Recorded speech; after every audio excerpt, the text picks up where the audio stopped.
नमस्कार, मैं कहानीबाज फिर लेकर आया हूं इस इतवार कुछ नई बातें, कुछ नए किस्से। सुना है कि जो होता है अच्छे के लिए होता है। आजकल जो हो रहा है वो शायद इस बात को सही नहीं ठहराता। खैर, इस बात से मिलती जुलती मैंने कोई कहानी सुनी थी एक महाभारत की, चलिए आपको सुनाता हूं। युद्ध की तैयारी चल रही थी जोर शोर से। मैदान खाली कराया जा रहा था कुरुक्षेत्र का। हाथियों का इस्तेमाल किया जा रहा था पूरे पेड़ हटाने के लिए। तैयारी चल रही थी तो एक हाथी ने अपनी मदमस्ती में एक वृक्ष को उखाड़ा और फेंक दिया। उस वृक्ष के ऊपर एक चिड़िया का घोंसला था जिसमें 4 छोटे छोटे बच्चे थे।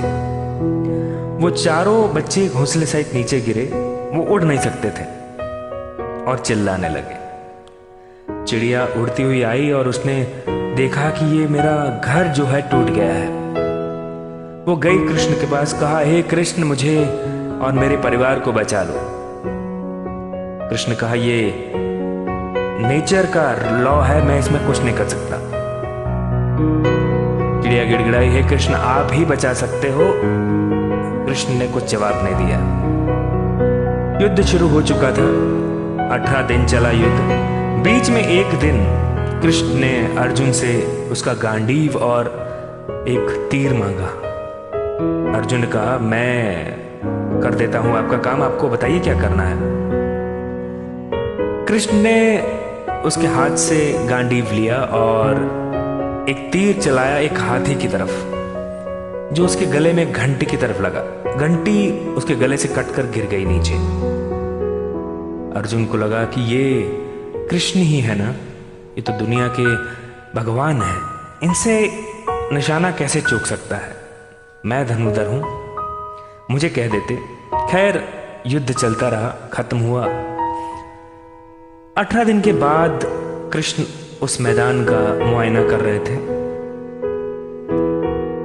अर्जुन ने वो घंटी देखी नीचे गिरी हुई। अर्जुन ने कहा, हे कृष्ण, ये घंटी का राज क्या है। कृष्ण ने घंटी उठाई तो देखा नीचे वो घोंसला, चिड़िया के 4 बच्चे और चिड़िया उसके नीचे सुरक्षित थे। चिड़िया ने कृष्ण को नतमस्तक किया, कहा कि हे कृष्ण, आपकी माया आप ही जाने, आप सर्वज्ञानी हैं। अर्जुन ये देखा और उसका दिल पसीज गया। कहा कि हे कृष्ण, ये जो किया आपने अच्छे के लिए किया। तो कहने का मतलब यह है कि शायद जो कुछ हो रहा है कहीं ना कहीं इसमें कुछ ना कुछ छुपा है। शायद कुछ के लिए अभी बहुत बुरा, बाद में बहुत कहीं सुखद। मुझे नहीं पता कि इस बात में कितनी सच्चाई है, लेकिन जो होता है शायद कहीं ना कहीं उसमें कुछ अच्छा जरूर छुपा होता है। मुस्कुराइए, जितनी मदद कर सकते हैं लोगों की करिए, पैसे से, बिना पैसे से लोगों के साथ रहिए। मैं मिलता हूं आपको अगले इतवारी कहानियों में। मैं कहानीबाज।